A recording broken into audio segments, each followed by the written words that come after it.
Divine masculine নিজের লাইফে ততদিন কোনো কিছু ভালো দেখবে না যতদিন না পর্যন্ত সে তার যদি জাগরণ হয়ে যায়। ডিভাইন ম্যাস্কুলাইন জাগরণের পরের স্টেজ আলাদা, আগের স্টেজ আলাদা।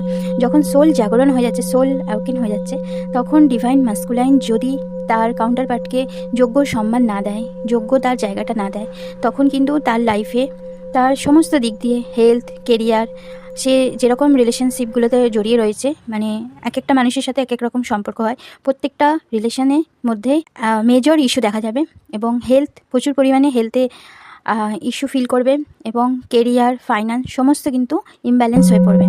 এটা হচ্ছে যারা তাদের সোল জাগরণ হয়ে গেছে। আর যতক্ষণ না সোল জাগরণ হচ্ছে সেখানে তো কিছু করার নেই, তারা তো তাদের কর্মাটা পাবে এবং ইউনিভার্স থেকে তাদের নানা রকম লেসন দেওয়া হবে, সেটা একটা আলাদা, সেটা তখন তারা কিছু জানে না।